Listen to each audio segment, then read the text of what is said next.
Doc Loves the Kids, a local Kitsap County nonprofit organization established in 2015, whose mission is to provide activities, programs, and community support for at-risk youth. They put the you in community. Doc Loves the Kids.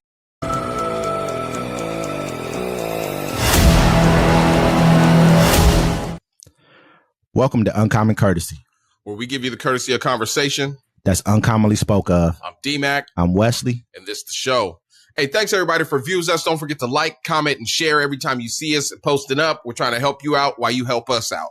Don't forget every Friday, 7 p.m. Pacific time, the Friday Fix. Don't forget every Sunday, 1 p.m. Pacific time, the Town Hall. Yet to be named, but we're going to come up with one for y'all real soon. We're working on it. So let's get into it, man. I want to start off with Trump says ICE can arrest people at churches and schools. Directs agency to use common sense. Federal immigration authorities will be permitted to arrest people and carry out enforcement actions in and near places such as churches and schools, marking a departure from a long-standing policy to avoid so-called sensitive areas. Acting Homeland Security Secretary Benjamin Huffman announced the end of 2 directives in a statement, giving agents more authorities over whether they can carry out enforcement and eliminating a legal pathway for migrants seeking to come to the United States. I mean, yeah, they're going to go balls to the wall. Yeah, they already put out some stuff about talking about going into Chicago. And you mentioned like every city that they're talking about going to. Say there's 14 cities. All of them are cities that are mostly in blue states. I mean, and I think Phoenix is the only one that was kind of a purplish kind of a state. I feel like he's trying to start like I won't even call it. I know they use everything as culture war. This is almost like a dividing war between America. Why are you not going out if you want to find immigrants and people like that and migrants?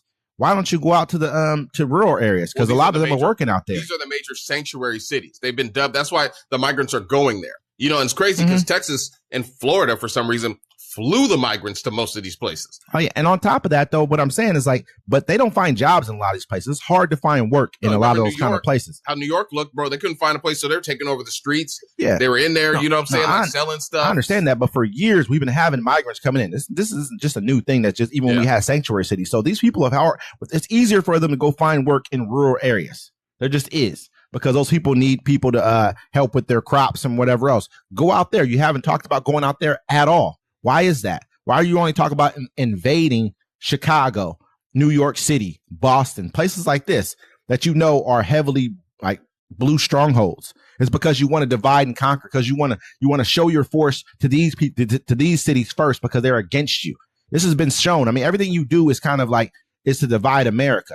Yeah, period. And I mean, honestly, there's sanctuary cities, and that's where, you know, that's an influx of migrants anyways. They know that because they sent a lot of them there. You know, Chicago, they're having an issue with the Venezuelans. New York, they're having issues with people coming from further south than Venezuela. Remember, you had the one guy online. He was like, hey, you can come here and get free money, free housing. You should do this. They should free the guy that stabbed the police. You know what I'm saying?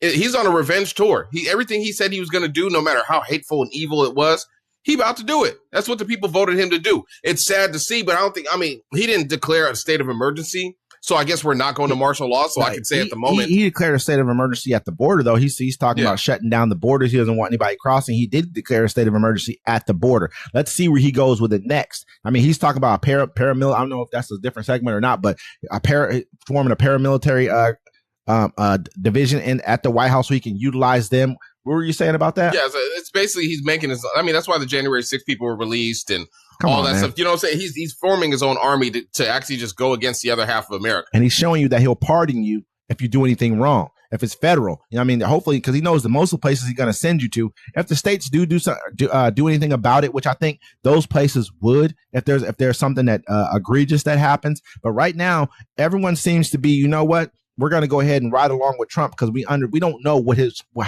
how far his power goes. No one knows until he starts using the Supreme Court, till you take it up to the Supreme Court and they show you that they're willing to go ahead and side with him on anything. But this is crazy. I mean, they're all like they've already looked at it like so the article read basically that they're about to start going in and removing immigrants from different cities. Correct? Well, I mean, it's like they were just saying those are safe spaces. They were actually going to do it on day one, but someone snitched and gave up the information to Chicago because they wanted to do a raid while he was, in the inauguration.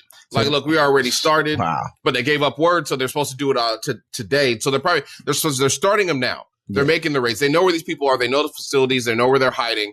So didn't they cancel like flights from? Oh yeah, that's a whole nother article. Okay, they had. We can cover this in this one too because it's part of it. They canceled a flight for 16,000 people that were already by Joe Biden said they were legally able to come here from Afghanistan. He canceled it. He said, "Nah, we done here." I mean, they cut off all foreign aid. They've halted it for 90 days. Yeah. I mean, hopefully it's all. Hopefully it's not just to countries that don't look like us. I mean, hopefully it's like the places like Israel as well. They want to reevaluate. I mean, the money's already been sent out. That's fine. It's already been allocated for whatever they needed for. But he's doing it for 90 days. He's like, look, because he said that before. He's like, every country needs to pay their fair share. He's like, look, if you ain't got no arms and we're protecting you, I'm leaving here with something. I feel like this. When it comes down to it, though, you honor your word until you can create it, until you can make a new agreement. I'm not against him looking at the agreements, but I think he's the kind of person who's trying to find agreements and make new deals that benefit him, not just the country. I believe he has some thoughts for the country as well, but I believe a lot of the deals will benefit him. Just like he's telling TikTok they got to sell 50% to the United States government. Yeah. You know what I mean? Like, somebody in America. I mean, but he's saying the government, the U.S. government. That's what he's saying now. I mean, we'll see if that becomes if that's a thing there, or does he allow a private money to kind of get into it? Yeah. You know what I mean? But we'll find out if that happens. And we'll keep you up to date with all these deportations and raids as they continue on.